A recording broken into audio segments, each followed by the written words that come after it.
수험생 여러분 안녕하십니까? 소방 공무원 강의를 진행하는 이종호라고 합니다. 자, 이번 시간에 저희 챕터 2, 챕터 1 끝났어요. 네, 챕터 2를 이제 한번 보도록 하겠습니다. 자, 챕터 2에 가보면 이제 뭐가 나와요? 연소의 정의라는 게 나오죠. 야, 드디어 연소가 뭔지가 나오는구나, 이제. 그죠? 그럼 연소는 제가 약간 불태워서 없애는 거라고 말씀드렸죠? 소멸을 시킨다, 약간. 그냥 없애는 거야, 결국은. 근데 연소는 이제 보통 불을 가지고 이제 없애버리는 거죠. 태워서 없애버리는 거죠. 자, 그럼 연소라는 정의를 보면 이렇게 되어 있습니다. 그죠? 포인트 되는 단어가 이런 거거든요. 그러니까 가연몰이라는 건 연소가 가능한 물질이겠지. 한 물질이 자, 주변에 공기 중에 누가 만나서 산소와 만나서 빛과 열이 난대요. 번쩍번쩍 빛도 나고 또는 뜨거운 열도 나고 우리가 얘를 이제 불꽃이라고 얘기하는 거죠. 그죠? 그리고 계속적으로 산소와 결합하는 반응을 하는 걸 얘기한다. 산화라는 건 산소 결합을 얘기합니다. 산소 결합. 됐죠? 그럼 이제 제가 다시 한번 좀 설명을 한번 드려볼게요. 여러분들 여기 이제 이게 뭐예요? 이거 혹시 보신 적 있나요? 이거 뭐야? 공학용 계산기야, 공학용 계산기. 이거 뭘로 만들어져 있냐면 플라스틱으로 만들어져 있거든요. 맞죠? 그럼 내가 이걸 그냥 덩그러니 놔요. 이렇게 여기 놨어요, 여러분들. 그 얘는 탈 수 있거든요. 그러니까 얘 이름은 가연물이에요. 가연물이죠, 가연물. 자, 가연물이 있고요. 지금 제가 여기서 지금 강의를 막 하고 있잖아요. 강의를 하면서 숨을 쉽니다. 숨을 안 쉬면 죽겠죠. 그죠? 숨을 쉬고 있어요, 지금. 되게 이제 쉬고 있죠, 지금. 숨을 쉬고 있죠. 숨을 쉴 수 있는 이유는 이 공기 중에 산소가 있어서 그래. 그럼 얘 주변에 산소가 항상 있어요, 산소. 그죠? 산소가 있어요. 그렇다고 해서 여기 얘가 불타서 없어집니까? 즉 연소가 됩니까? 아니요, 그렇지 않습니다. 얘는 그냥 단순하게 그냥 가연물인 것 뿐이고, 그죠? 산소가 있지만 아직은 뭐가 없냐면 점화원이라는 게 없어요. 그래서 우리는 꼭 얘가 있어야 돼.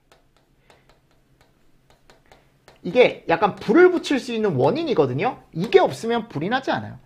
가연물과 산소만 있는 건 전혀 문제가 되지 않아. 그냥 가연물하고 산소가 있다?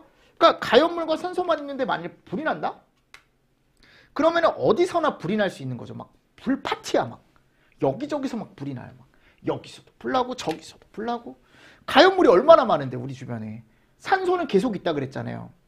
무슨 말씀, 제 말 무슨 얘기인지 아시겠지, 제 말. 그러니까 점화원이 있어야 된다고, 무조건. 뭐가 있어야 된다? 점화원, 점화원. 그럼 그 점화원이라는 건 뭐라는 건? 점화원이라는 건 뭐냐면 기본적으로 우리가 불을 내려면 뭐 직접적으로 내가 이제 성냥 같은 걸 갖다 대도 되고 점화원이 될 수 있죠. 또는 이제 멀티탭 같은 전기가 흐르는 기기에서도 불이 날 수도 있고, 걔는 이제 우리가 전기적인 원인에 의해서 이제 불이 나는 거고, 우리가 뭐 전기적 점화원이라고 해서 나중에 배워요. 이제 그런 것 아셨죠? 나중에 다 배울 거예요. 그러니까 점화원은 종류가 엄청나요. 엄청 많아요. 이것저것 다 있습니다. 뭐 기계적인 원인도 있고 뭐 전기적인 원인도 있고 여러 가지가 있습니다. 그런 건 저하고 나중에 또 학습을 하게 되실 겁니다. 아셨죠? 그래서 우리가 연소라는 걸 이제 얘기할 때 여기 메커니즘을 이렇게 이제 따로 나눠서 보는데 제가 여기서 따로 설명을 드릴게요. 아셨습니까? 자, 지금 주변을 돌아보면 가연물이 뭐가 있나를 제가 한번 보니까 일단 기본적으로 고체 가연물이 제일 많아요. 그러니까 방금 제가 예로 들었던 얘를 한번 예로 한번 들어볼게요. 플라스틱. 아셨죠? 그럼 플라스틱이라는 애가 있대, 지금 여기에.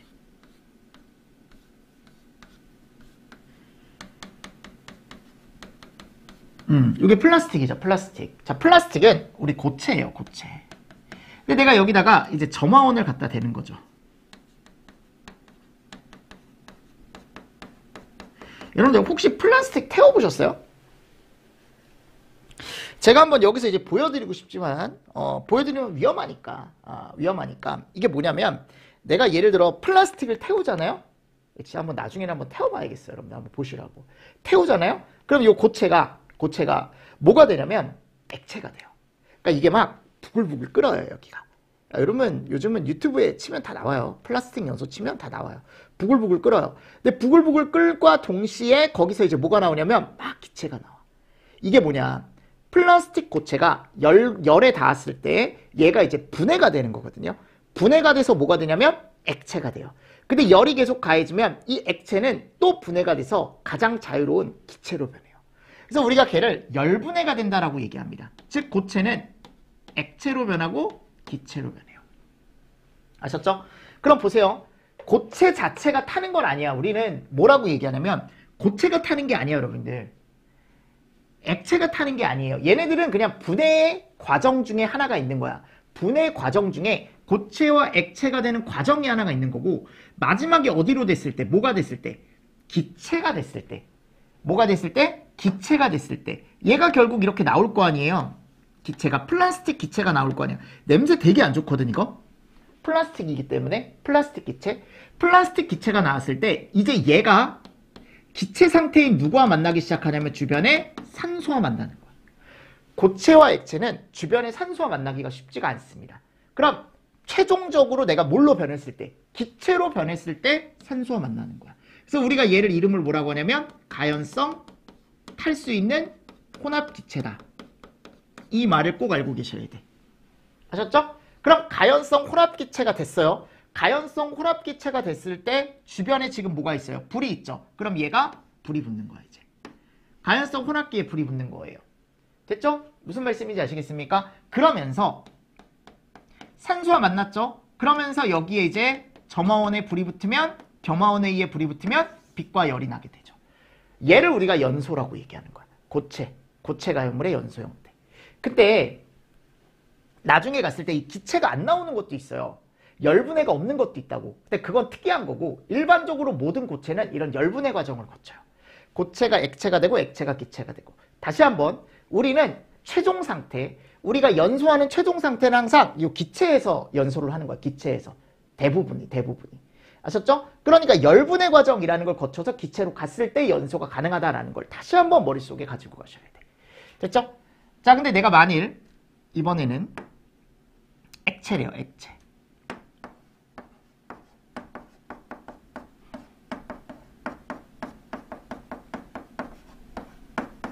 자, 휘발유를 봅시다. 휘발유. 그럼 휘발유는 액체죠. 그럼 내가 여기에 불이 있대. 그럼 이 액체가 열분해가 돼요. 열분해가 돼서 뭐가 되기 시작합니까? 얘도 기체가 되기 시작하겠죠. 그럼 여기에서 이제 뭐가 나와요? 아까처럼 기체가 막 나오겠죠. 유증기, 가연성 기체, 가연성 가스라는 게 나오겠죠. 그러면 액체에서 기체로 갔을 때 이 기체가 주변의 산소와 만나는 거죠. 얘를 우리가 산화 반응이라고 얘기합니다. 산소와 반응했다라고 해가지고. 그래서 우리가 얘를 또 얘가 형성이 됐다라고 얘기해요. 똑같이 가연성 혼합기야. 왜냐면 기체가 산소와 만난 거니까 결국. 그 얘가 타서 뭐가 나오는 거예요? 빛이 나오고 열이 나오는 거죠. 그죠? 얘를 우리가 연소라고 얘기한다고요. 연소. 됐죠? 얘는 액체예요. 액체. 자, 그럼 이번에는 기체입니다. 기체. 그 얘는 얘 자체가 기체인 거죠. 그 얘는 열분해 필요 없어요. 그냥 누구하고 바로 만나요? 그렇지. 산소와 바로 만나죠. 왜냐면 얘 자체가 기체니까. 그럼 얘가 가연성 혼합기 그 자체가 되는 거죠. 열분해가 필요가 없네 얘는. 맞죠? 그럼 얘가 이제 불과 만나면 여기서 또 열이 나오는 거지. 맞죠 여러분들? 그럼 이 중에 제일 위험한 건 어디야? 그 다음 고체. 왜냐하면 고체는 열분해를 2번 해야 기체가 될 수 있고 얘는 한 번 하면 기체가 될 수 있고 얘는 열분해 없이 본인 자체가 탈 수 있는 애기 때문에 얘가 제일 위험한 거라고. 누가? 기체가. 아셨습니까? 이거 무슨 말인지 이해되시죠? 이해되시죠? 그래서 가연물이 있으면 주변에 점화원이 있잖아요? 그럼 열분해가 된다고요. 고체는 액체에서 기체로. 액체는 기체로. 기체는 기체 그 자체로. 누구와 만난다? 산소와 만나요. 이걸 산화반응이라고 얘기하는 거고, 가연성 혼합기가 만들어졌을 때 이제 거기에 점화원에 의해서 빛이 나오고 열이 나오기 시작한다고. 됐습니까? 이게 연소의 메커니즘이다 라고 제가 항상 얘기를 하는 거고, 자, 빛과 열이 없는 산화반응이 있대요. 그러니까 산소와 만나긴 하는데 마지막에 빛과 열이 나오지 않는데, 그러면 걔는 우리가 뭐라고 얘기하지 않는다? 연소라고 얘기하지 않는데요. 가장 대표적인 게 요거. 철이 녹쓰는 거. 철이 녹슬거든요, 여러분들. 누르스름하게 변해요. 그죠? 산소와 접해 있을 때 그게 노랗게 변하거든요. 걔를 우리가 녹슨다라고 얘기하는데, 그 녹쓰는 건 연소가 아니래요. 연소 현상이 아니다. 자, 그리고 질소 등과 같이 산화 흡열 반응. 자, 질소는 이 질소 분자는 산소와 만나잖아요. 그럼 여기서 얘가 나와. 그죠? 지금 산화질소라는 게 나왔죠. 근데 산화질소라는 게 나오긴 했는데 산화 반응을 한 거거든요, 지금. 근데 마지막에 갔을 때 발열이 아니고 뭐를 한대요? 흡열을 한대. 이거 꼭 알고 계셔야 돼. 그래서 우리가 나중에 이 질소가스를 뭘로 쓰냐면 얘로 써요. 얘.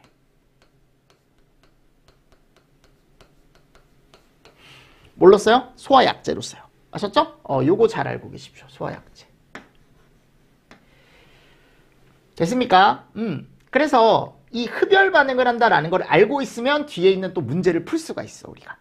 그래서 요거를 알고 계셔야 돼. 질소라는 게 산화 반응을 하지만 발열 반응은 하지 않는다. 무슨 반응을 한다? 흡열 반응이라는 걸 한다. 그래서 흡열 반응이라는 걸 하기 때문에 우리가 보통 얘기했을 때 얘는 연소라고 얘기하지 않는다고요. 됐죠? 자, 그리고 네 번째, 연소 반응은 열 생성률이 열 손실률보다 컸을 때 가연물에서 열이 나오는 양이 바깥쪽으로 잃어버리는 열 손실률보다 컸을 때 연소가 계속 날 수 있겠죠. 왜냐면 열이 그만큼 많이 나오는 거니까. 손실이 더 커버리면 걔는 열이 생성되자마자 열이 바깥쪽으로 다 빠져나가 버리는 거예요. 그거는 연소가 지속이 될 수가 없죠. 지속이 될 수가 없죠. 그죠? 그래서 요 관계여야만 연소가 지속이 될 수 있고, 요게 거꾸로 되면 열 손실률이 더 커지는 거죠. 그죠? 그러면은 어떻게 된다? 지속이 될 수가 없다라고 나와 있습니다. 그래서 연소 반응에 대한 이런 개념들, 요게 한번 지문으로 나온 적이 있어요. 그래서 제가 하나 넣어놓은 거니까 한 번 정도 체크를 잘 해두시고요. 5번 연소시 불꽃 색상이라고 나와 있죠. 그래서 요거는 사람이 이걸 눈으로 봤을 때, 뭐를 눈으로 봤을 때, 불꽃을 눈으로 딱 봤을 때, 야, 저거 한 적색 정도 되는 것 같은데? 그러면 그 불꽃 온도 내가 손으로 만져봤을 때 한 850도 정도 된대요. 손으로 만져보면 안 되겠죠. 그리고 이거를 눈으로 구분한다라는 것 자체가 말이 안 되지만 이론적으로 이런 식으로 얘기를 해요. 이론적으로 우리가 이렇게 온도가 이 정도 되면 색깔은 이 정도고, 또는 색깔이 이 정도면 온도가 이 정도고, 이런 식으로 얘기를 한다고. 그래서 이걸 앞글자 따서 다맘적, 휘황백, 휘백. 자, 점점 밝아질수록 온도가 높아지는 거고 어두워질수록 온도가 낮아지는 거예요. 그래서 5, 7, 8, 9, 11, 13, 15. 그죠? 무슨 말씀인지 아시겠죠? 그래서 요게 보통 이 정도 차이가 나요. 근데 여기만 이제 1 차이가 나는 거지. 여기. 그죠? 근데 여기서부터는 또 2 차이 나죠. 여긴 없고, 그죠? 무슨 말씀인지 아시죠? 그래서 5 플러스 2, 7 플러스 1, 8 플러스 1, 이제 2씩 더해주시면 되겠죠. 5, 7, 8, 9, 11, 13, 15. 이런 식으로. 근데 다맘적색에 가보면 여기가 520도긴 하지만 요거는 그냥 2자보다는 그냥 앞에 있는 5자를 중심으로 보시면 좋아요. 적색도 8 뒤에 50이 있지만 요거보단 8 중심으로 보시라고. 휘적도 마찬가지. 11, 13, 15 이런 식으로. 알고 계셔야 됩니다. 아셨죠? 이런 것도 예전에 가보면 문제로 생각보다 많이 출제가 됐었습니다. 근데 이게 몇 도냐 이렇게 나오는 것보단 이 순서 맞추기. 뭐 예를 들어 4가지 색깔을 넣어놓고 다음 중 연소시 불꽃 색상으로 높은 거 순서대로 옳은 것은, 뭐 낮은 거 순서대로 옳은 것은, 이런 식으로 시험 문제가 출제가 되다 보니까 그런 것들 잘 보시면서 넘어가 주시면 됩니다. 됐죠? 자, 그리고 두 번째 한번 가보도록 하겠습니다. 자, 산화와 환원이 뭐냐라는 게 나와요. 자, 이런 것들은 정의만 보시면 됩니다. 자, 산화가 되게 중요한 거야. 왜냐하면 연소가 기본적으로 산화 반응이라는 걸 기본으로 하기 때문에. 자, 산화라는 건 산소를 얻거나 수소나 전자를 잃는 것을 얘기한대. 자, 산소를 얻거나, 그죠? 자, 봐봐요. 산소를 얻었죠, 본인이. 그러면 안쪽에 있는 뭔가가 빠져나가야 되거든. 그래서 수소나 전자를 잃는 걸 얘기한대. 참고로 보세요. 수소, 전자는, 환원은 산소를 본인이 가지고 있던 걸 잃었대. 그럼 빈 곳이 생겼기 때문에 거기로 수소나 전자가 들어온다라고 생각하시면 돼요. 무슨 말씀인지 아시겠습니까? 그래서 산화라는 게 있고 뭐가 있다 또? 환원이라는 게 있다라는 거. 산화와 환원이라는 게 있다라는 거. 이거 알고 계셔야 됩니다. 산화와 환원이라는 게 있다라는 거. 그럼 산화는 산소를 얻는 거고, 그죠? 수소는 잃는 거고, 전자는 잃는 거고, 환원은 잃는 거, 얻는 거 이렇게 나와 있죠, 그죠? 이런 것들은 정의로 잘 보시고, 그리고 여기 가보면 와 산화제라는 게 나오고 뭐가 나와요? 환원제라는 게 나오죠. 자, 여기서 잘 보실 거. 산화제는 정의를 보시라 그랬어. 자신은 환원이 된대. 그럼 본인은 환원이 되는 거니까 산소를 잃는 거죠. 대신에 잃은 산소가 옆에 있는 누군가한테 가는 거예요. 그래서 다른 물질을 산화시킨다라고 되어 있습니다. 자, 환원제는 자신은 산화되면서 본인은 산소를 얻으면서 내가 산소를 얻으려면 남의 걸 뺏어야겠죠. 남은 환원이 되는 거야. 그래서 이 다른 물질이 어떻게 되는지가 중요한 거야. 다른 물질이. 그래서 다른 물질을 산화시키는 게 산화제. 다른 물질을 환원시키는 게 환원제. 그럼 산화제는 본인이 남한테 산소를 줘야 되니까 본인이 뭐를 많이 가지고 있어야 될까? 산소를 많이 가지고 있어야 돼. 아셨죠? 분자 내에 다량의 산소를 보유하고 있는 물질을 우리가 산화제라고 얘기하고, 자신은 산화되면서 다른 물질을 환원시킨다 그랬죠. 봐봐. 자신은 산화되면서 다른 물질을 환원시킨다. 즉 본인이 산소를 잘 가지고 있지 않지만 옆에 있는 애한테서 되게 잘 뺏어오는 애를 우리가 환원제라고 얘기한대요. 그럼 문제. 앞에 제가 산소라는 게 있었고 가연물이라는 게 있었죠. 맞죠? 여러분들 산소는 산화제야 환원제야? 다시. 산소는 산화제예요 환원제예요? 그러니까 이거를 어려우시면 연소 과정에서 생각을 한번 해보세요. 연소 과정에서 생각했을 때 산소 입장에서는 산소를 본인이 가지고 있는 산소를 누구한테 계속 주는 거예요? 가연물한테 계속 주는 거죠. 그죠? 그럼 얘는 남을 산화시키는 거네. 그죠? 그럼 얘 이름은 산화제가 되는 거지. 그럼 얘는 산소를 계속 주려고 하는 거고 얘는 계속 받는 거죠. 받기보다는 어떻게 보면 뺏어오는 거지. 그래서 얘는 남을 환원시키는 거니까 이름이 뭐예요? 환원제가 되는 거죠. 무슨 말씀인지 아시겠습니까?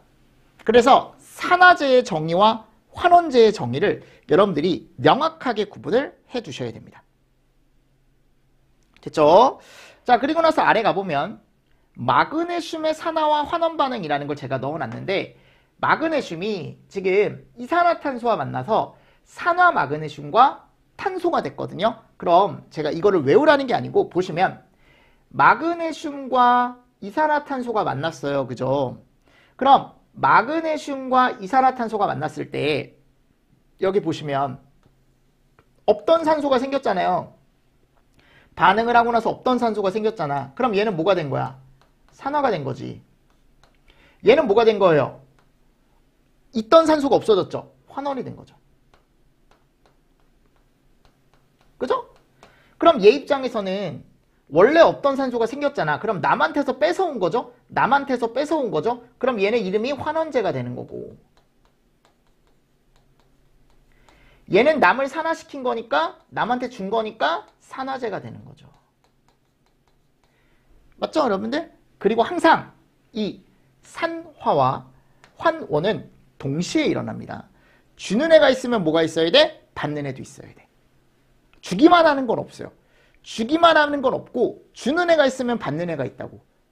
무슨 말씀인지 아시겠죠? 뺏는 애가 있으면 뺏기는 애가 있는 거죠. 그죠? 그래서 산화와 환원은 항상 얘를 갖는다. 얘.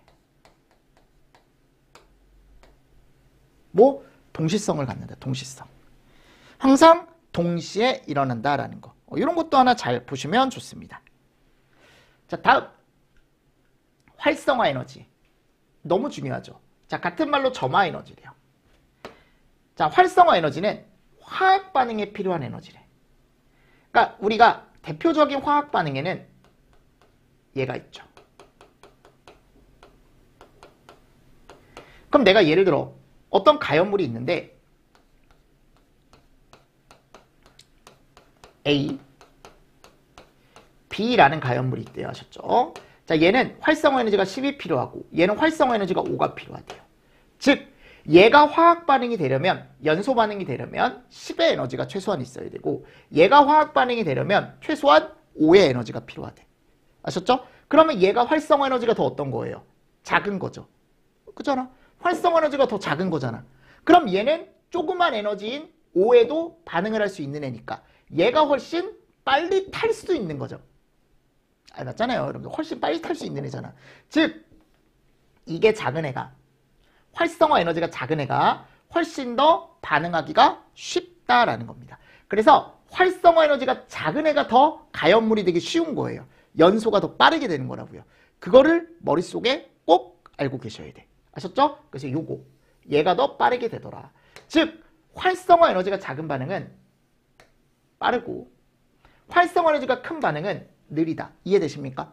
꼭 아셔야 돼. 그래서 우리가 활성화 에너지가 작은 반응, 걔를 정촉매 작용, 정촉매 반응이라고 얘기하고 활성화 에너지를 크게 만드는 반응을 우리가 부촉매 반응, 부촉매 작용이라고 얘기합니다.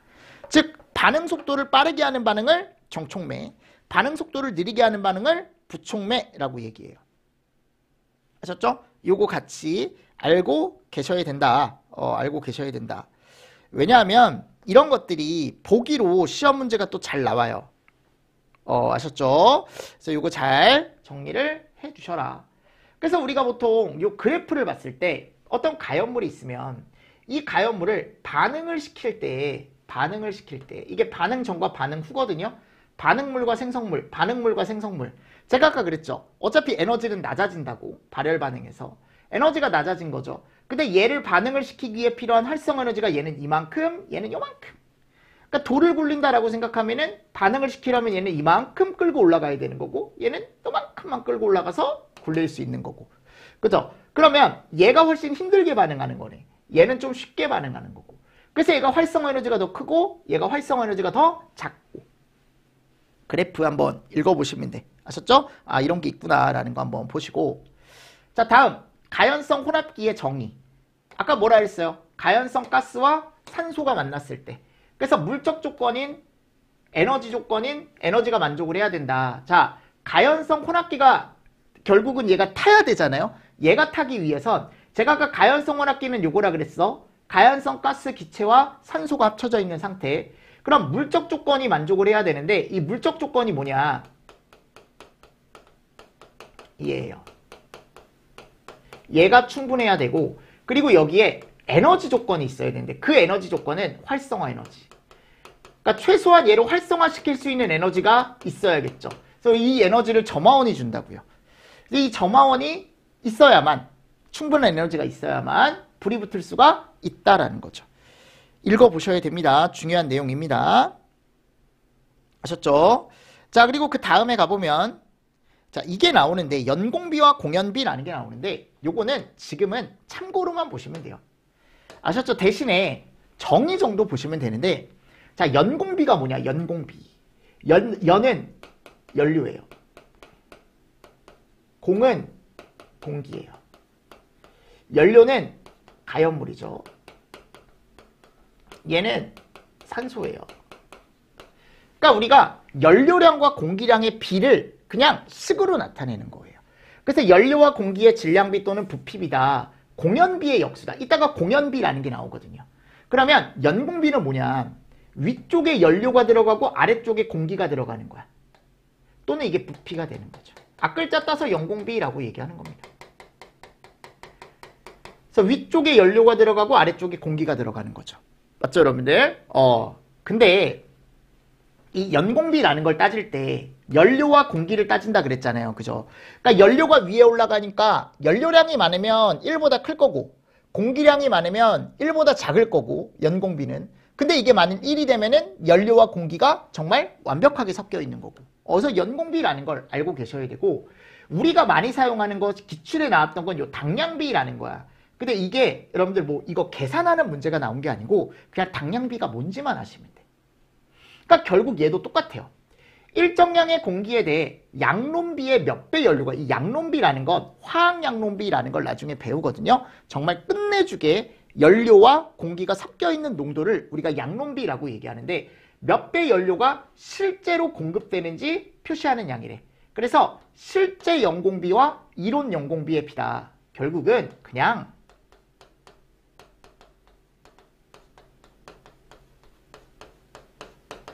비율이에요. 근데 이거를 아래쪽에 이론 연공비라는 걸 넣어주고 위쪽에다가 실제 연공비라는 걸 넣어주는데, 이게 무슨 말이냐면 내가 어떤 가연물이 있는데 얘가 이론적으로 연공비가 한 10 정도 있어야 잘 타는 애래.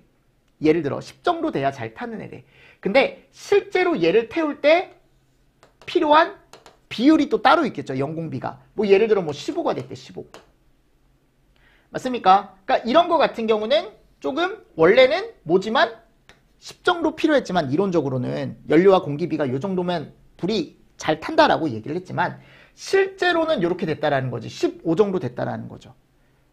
그래서 이런 실제 연공비와 이론 연공비라는 걸 나눴을 때 당량비라는 게 나온다라고 지금 되어 있는데, 근데 저는 항상 얘기하는 게 그냥 당량비는 결국 얘예요. 이거를 이렇게 나눠서 생각하시면 좀 어려울 수 있으니까 이거라고 생각하시라고. 연료와 뭐의 비율? 공기의 비율. 그래서 만일 아까도 제가 얘기했지만 얘가 1보다 크다. 그러면 걔는 연료가 많은 거야. 연료. 왜냐면 1보다 크다라는 건 얘가 많다라는 거니까. 만일 얘가 1이다. 그럼 완전 연소래. 이거 완벽하게 연소한다라는 거야. 즉 연료와 공기가 완벽하게 섞여 있을 때를 우리가 1이다라고 얘기하는 거고요. 자, 이게 만일 반대로 몇보다 작대요? 지금 1보다 작대. 그럼 1보다 작다라는 건 이거는 지금 얘가 더 크다라는 거야. 공기가. 그럼 공기가 많으니까 이건 공기가 너무 많이 들어온 거죠. 또는 그에 비해 연료량이 조금 모자란 거죠. 그죠? 그러니까 그런 개념으로 지금은 눈으로 그냥 살짝 보시면 돼. 아셨죠? 눈으로 살짝 보시면 된다고요. 자, 그리고 공연비는 얘 역수래. 그러면 얘 역수니까 공기가 위로 올라가고 연료가 아래로 오는 거죠. 무슨 말씀인지 아시겠죠? 그래서 공기량이 늘어나면 공연비는 커질 수밖에 없죠. 그죠? 그에 비해 상대적으로 연료가 줄어드는 거죠. 근데 공연비는 우리 쪽에서 얘기 잘 안 합니다. 이런 게 있고. 자, 공기비는 연료에 대해 양론비의 몇 배 공기가 실제로 공급되는지를 나타낸대. 그래서 여기는 아까 실제 연공비였는데 여기는 실제 공기량과 이론 공기량을 비교했을 때 우리가 공기비라는 걸 구할 수가 있대요. 공기비. 그러면 실제 공기량이 있고, 자, 이론 공기량이 있죠. 이론 공기량. 자, 이론 공기량은 뭐냐? 이론적으로 이 가연물이 타기 위해서 공기가 요 정도 필요했었는데 실제로는 15 정도 들어갔대. 예를 들어. 그러면은 요게 더 많이 들어간 과잉된 공기량이 결국 몇이에요? 5죠. 그죠? 이론적인 것보다 5가 더 들어간 거잖아. 그럼 내가 실제 공기량은 15라고 했고, 그럼 내가 이론 공기량을 어떻게 구하면 되냐면 15에 더 들어간 5를 빼주면 이론 공기량이 되겠죠. 그죠? 그러니까 이런 식으로 지금 식을 표현한 거예요. 그래서 거꾸로 생각하시면 결국 얘는 이게 1보다 크다라고 하면은 연료가 부족한 거야. 공기가 너무 많은 거지, 이거는. A가 1이면 완전 연소. 반대로 A가 1보다 작으면 뭐 연료가 과잉이다라고 되어 있습니다. 그러니까 연료 과잉이니까 뭐가 모자란 거예요? 산소가 부족한 거죠. 그러니까 이런 것들은 한번 읽어보시면 되고, 중요한 건 당량비가 중요한 거예요. 당량비. 아셨죠? 당량비 정의 한번 읽어보시고요. 당량비는 쉽게 생각하면 그냥 연료와 공기의 비율이다. 적절한 비율이다. 라는 거 꼭 알고 계시면 좋습니다. 왜냐하면 당량비라는 단어가 시험 문제가 나온 적이 있다 그랬어요. 뭐 이게 뭐 당량비 계산해라 이런 문제가 나오는 게 아니에요. 아셨죠? 자, 두 번째. 완전 연소와 무슨 연소? 불완전 연소라는 게 나와요. 그럼 완전 연소는 완벽하게 타는 거고 불완전 연소는 완벽하지 않게 타는 건데 연소가 됐을 때. 자, 근데 두 가지가 있다고요, 지금. 그죠? 자, 완전 연소와 불완전 연소의 구분을 할 때 제일 중요한 건 뭐냐면 얘입니다. 항상 먼저 생각하실게. 그래서 완전 연소는 얘가 충분할 때. 그러니까 가연물이 탄다 그랬잖아요. 타는데 산소 공급이 정말 끝내주게 된대. 산소 공급이 정말 끝내주게 됐을 때 타는 형태를 우리가 이름을 뭐라고 한다? 완전 연소. 완전 연소. 탄화수소로 된 연료가 완전 연소하면, 자, 탄화수소라는 건 탄소와 수소예요. 완전 연소하면 두 개가 나온대. 이거 꼭 알고 계셔야 돼. 이산화탄소와 물이 나온대요. 완전 연소가 이루어지면 불완전 연소 시보다 많은 열량이 만출된다. 요거 꼭 아세요. 요거. 얘가 완전 연소하면 얘가 나온다. 그리고 산소가 충분할 때 연소를 우리가 완전 연소라고 얘기하는 거고, 자, 불완전 연소는 산소와 연료와 산소가 연료와 충분하지 않게 혼합됐다. 그러니까 이거는 결국은 얘가 모자란 거야. 아셨죠? 그럴 때 완전히 연소하지 못하고 불완전 연소한다. 얘가 모자란 거야. 얘. 자, 이번에는 탄화수소 계통의 연료가 연소할 때는 주로 이산화탄소와 물이 생성된다라고 제가 아까 말씀드렸죠? 근데 불완전 연소 시에는 이산화탄소 물보다는 여기 또 나오는 게 있는데 이런 애들이 많이 나오는데 요거 꼭 알고 계세요. 요거. 아셨죠? 그리고 그름. 요런 애들이 나옵니다. 일산화탄소가 나오는 이유는 원래는 완전 연소 시에는 뭐만 나와야 되는데 CO2만 나와야 되거든요. 하나 알고 계실 게 뭐냐. CO2는 완전 산화물이에요. 얘는 이후에 더 이상 산화되지 않습니다. 즉, 더 이상 산화되지 않는다는 건 산화 반응을 일으킬 수가 없다라는 거거든. 그럼 얘는 얘를 일으킬 수 없습니다. 연소가 될 수가 없습니다. 무슨 말씀인지 아시겠습니까? 연소가 될 수 없기 때문에 우리는 얘를 불연성 물질이라고 해가지고 소화약제로 많이 쓰이는 거야. 어디요? 소화약제.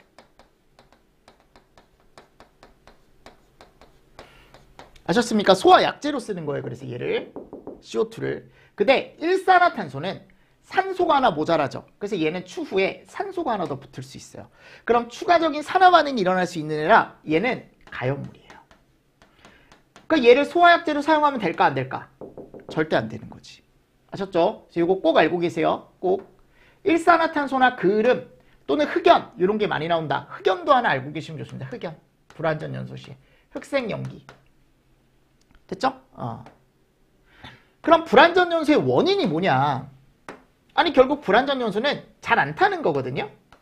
가장 대표적인 건 얘예요. 산소가 모자랄 때. 또는 이럴 때도 불완전 연소가 나타날 수 있습니다. 주변 온도가 어떨 때? 낮을 때. 아셨죠? 주변 온도가 낮을 때. 그럼 불완전 연소의 원인으로는 얘가 있다.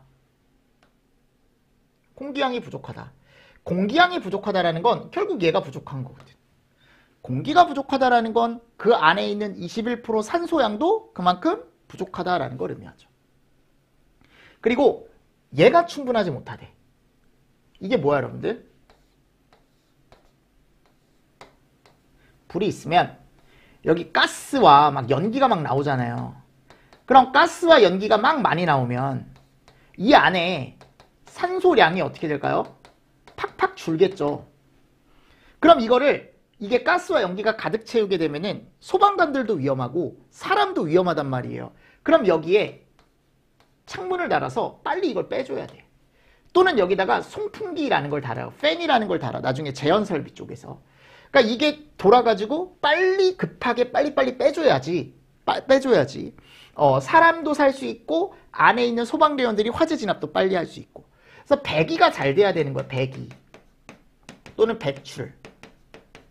끝내주게 잘 돼야 되는데 이게 잘 안 되는 거야 지금. 그럼 이게 잘 안 된다는 건 뭐예요? 이 안에 가스와 연기가 가득 차게 된다는 거죠.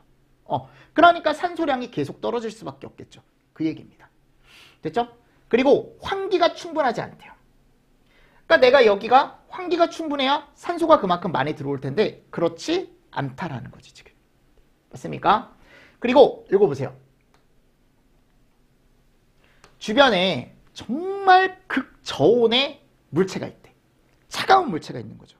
그럼 그 물체가 있을 때, 차가운 물체가 있을 때 얘가 뜨거워지려고 하더라도 얘 때문에 뜨거워지질 못하겠죠. 온도가 계속 내려가겠죠. 그러면 무슨 연소가 일어나기도 한데 불완전 연소가 일어나기도 한답니다.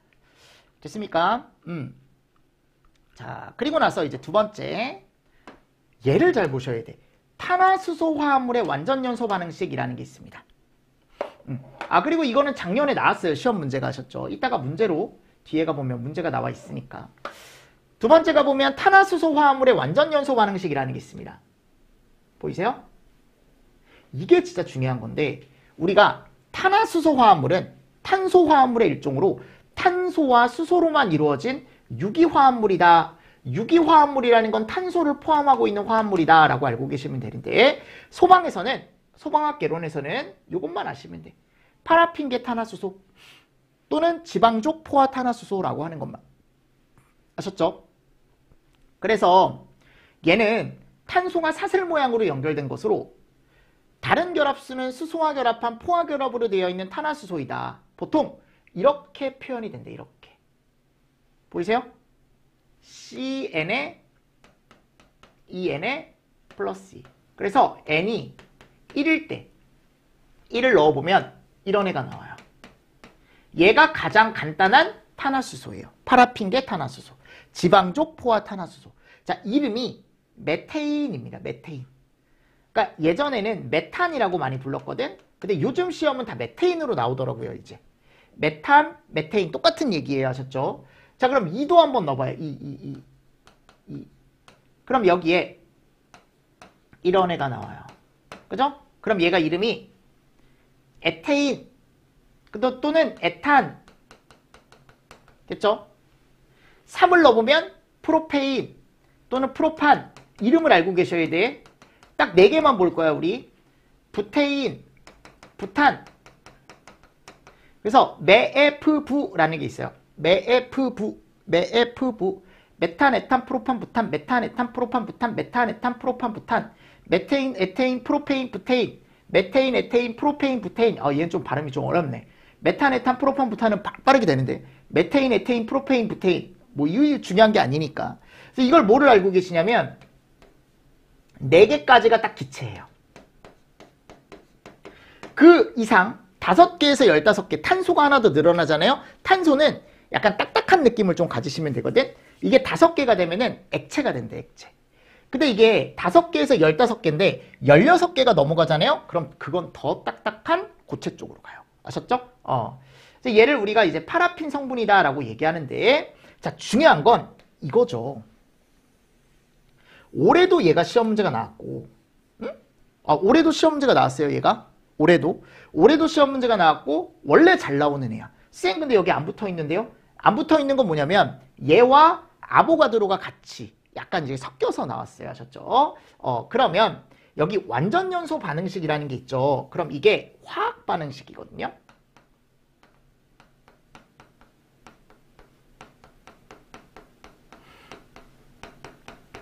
아셨죠? 그럼 이 화학 반응식은 화살표를 기준으로 왼쪽과 오른쪽의 질량이 어때야 된다? 같아야 된다. 양이 항상 같아야 된다.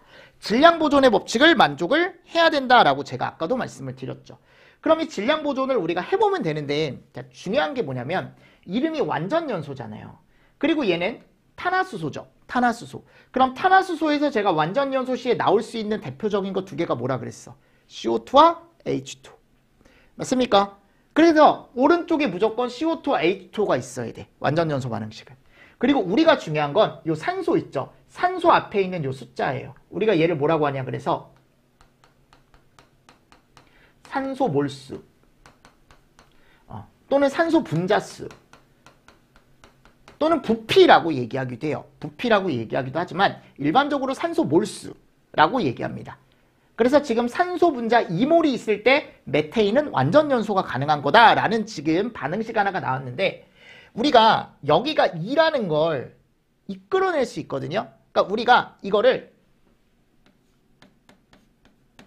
써놓고 앞에 숫자 쓰지 않는 거예요. 자, 보세요.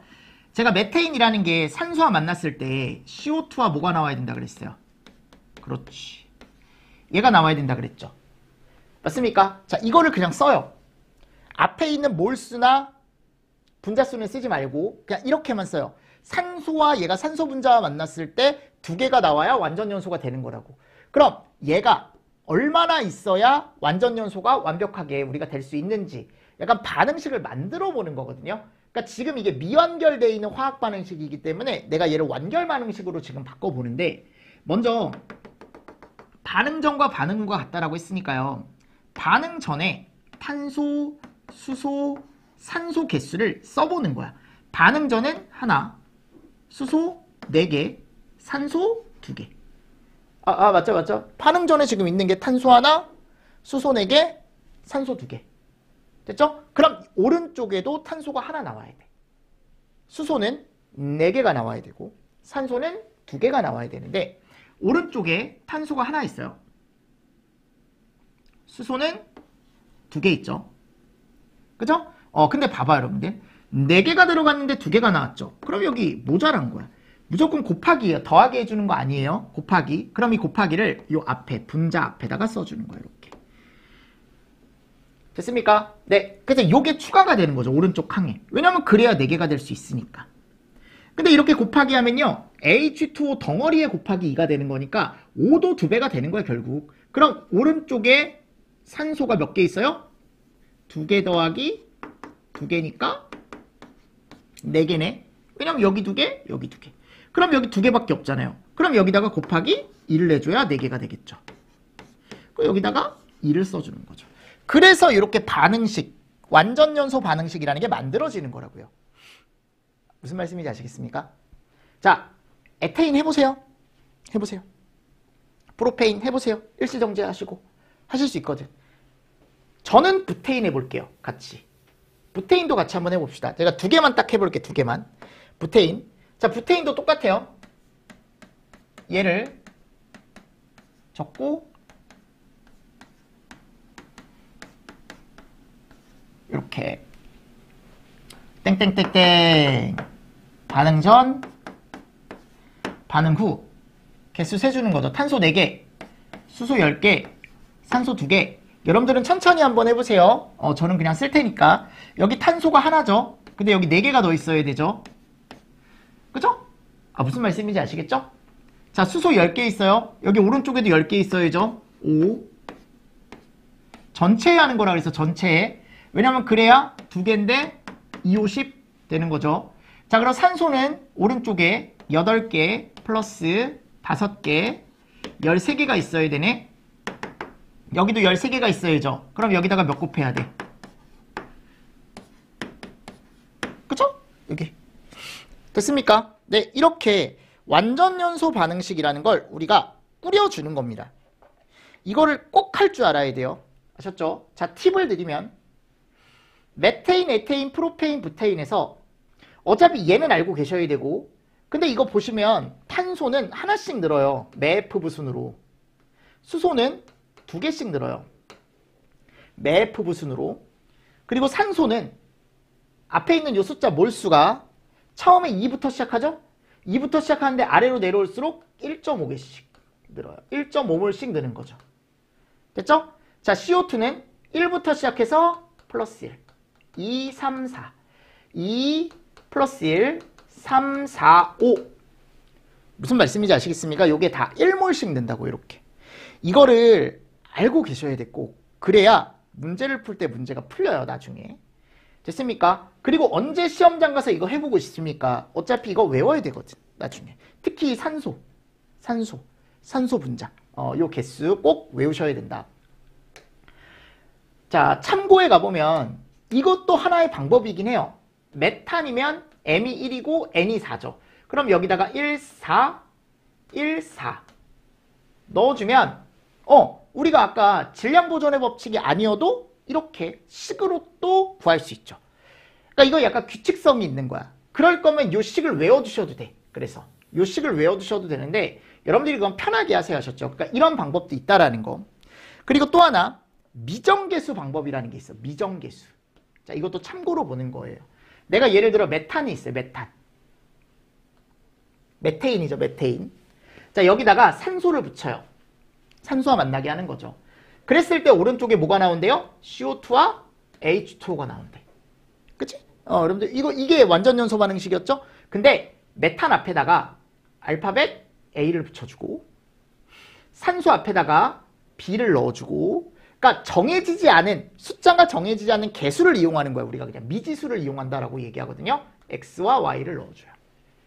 A, B, X, Y를 넣어줘요. 해서 얘를 뚱뚱뚱뚱뚱뚱뚱 이렇게 해서 왼쪽과 오른쪽을 이제 나눠서 보는데, 왼쪽과 오른쪽을 나눠서 보는데, 우리가 보통 얘기했을 때 탄소 원자는, 그죠? 왼쪽에, 자 보세요, 똑같이 하는 거야. 탄소 원자는 몇 개가 있어요? A개가 있죠. A개. 그죠? A개가 있죠. 수소 원자는요 4A개가 있죠.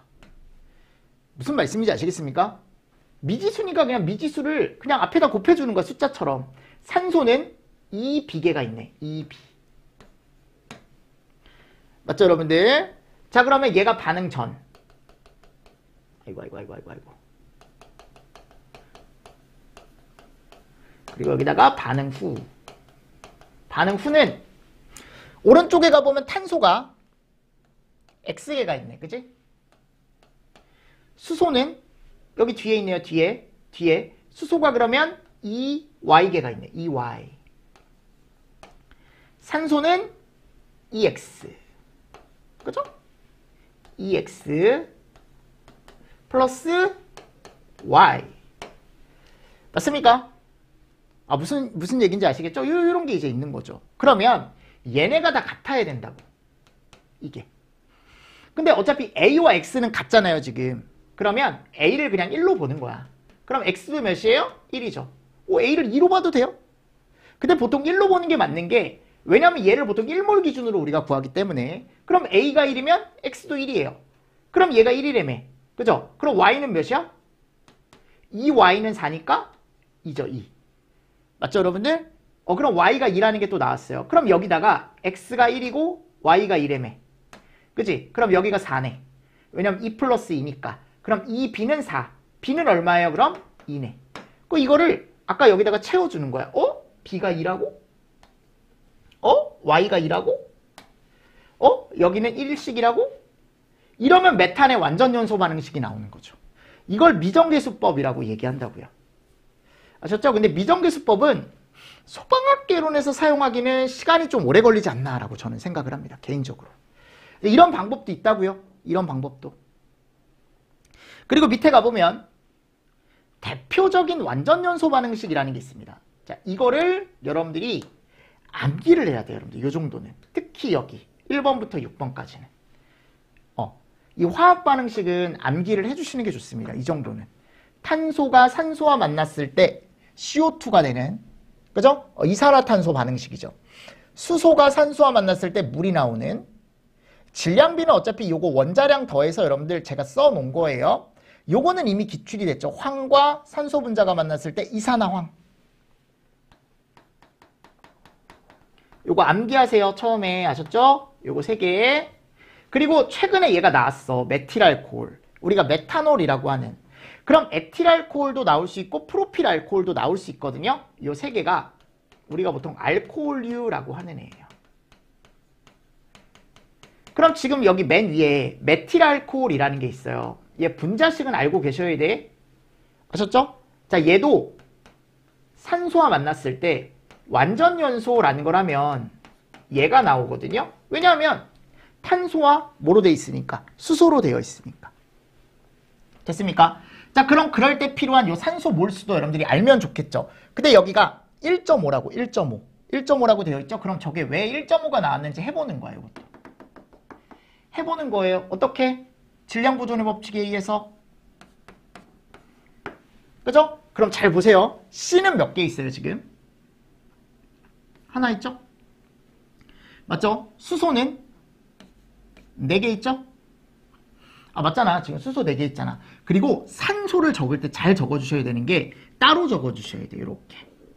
이거 3으로 적으시면 안 되고. 아셨습니까? 이거 왜 그런지는 이따가 제가 알려드릴게요. 자, 그리고 오른쪽에 탄소가 하나예요. 맞죠, 여러분들? 그리고 수소는 2개야. 산소는 3개예요. 잠시만요. 그쵸. 3개죠, 지금. 근데 지금 여기 잘 보시면 탄소는 어차피 똑같아요. 여기 곱하기 2가 돼야 되네. 맞죠? 그럼 여기 바뀌겠네요. 둘에 이 3개가 아니고 둘이니까 몇 개? 4개가 되네. 4개. 맞습니까? 자, 근데 어차피 여기는 절대 변하면 안 되거든? 왜냐면 얘가 변해버리면 또 얘가 변하는 거잖아요. 그러니까 이걸 따로 보셔야 된다고, 따로. 우린 여기만 보고 싶은 거니까, 여기만. 이해되시죠? 그러면 얘가 4가 나오려면 얘는 건드리면 안 되고 얘가 건드려져야 되는데 여기다가 2분의 3을 곱하면, 즉 1.5를 곱하면 얘가 나오죠. 즉 여기가 1.5가 되는 거예요. 무슨 말씀인지 아시겠습니까? 네, 그래서 여기 1.5가 나온 거야 지금. 응? 됐죠? 그러면 스님, 아니 아까 메탄은 왜 이렇게 나눠서 안 했습니까? 메탄은 나눌 게 없어. 메테인은 나눌 게 없어. 여기 앞에 산소가 없거든. 맞잖아요. 그러니까 이건 좀 특이하다라는 거지. 그럼 에틸알코올도 마찬가지고 프로필알코올, 프로판올도 마찬가지예요. 근데 여기 가보시면 산소 몰수가 1.5씩 늘어요. 그죠? 그리고 이거 1몰씩 늘고요. 1몰씩 늘고. 뭐 이런 규칙성이 있다라는 것만 알아도 충분히 구할 수 있겠죠. 그리고 탄소 하나 늘고 수소 2개씩 늘어요. 이런 규칙성만 좀 잘 알고 계셔도 어렵지 않을 겁니다. 벤젠, 이런 건 나중에 필요하면 가지고 오시면 돼. 벤젠이나 아세틸 이거 참고로 지금은 보시고. 마그네슘은 예전에 한번 이 반응식이 시험 문제가 18년도에 나온 적이 있기 때문에 하나 살짝 암기해 두시면 좋습니다. 그래서 이걸 통해서 나중에 저하고 문제를 한번 풀어보겠습니다. 아셨죠? 네. 이런 것들은 한번 저하고 좀 나중에라도 한번 보실 거예요. 자, 그럼 우리 조금 쉬었다가 거기 연수에 3요소와 4요소 있습니다. 그죠? 그거를 할 건데 이번 시간에 양이 좀 많았죠. 양이 좀 많았어요. 그래서 여기를 잘 정리를 해주셔야 문제를 푸실 수가 있고 다음 시간에 시작할 때 문제를 한번 앞쪽에서 제가 건너뛰었던 문제 하나 있었거든요. 걔를 한번 풀어볼게요. 아셨죠? 자, 일단은 조금 쉬었다가 하겠습니다. 자, 이번 시간도 여러분들 수고 정말 많으셨습니다. 수고하셨습니다.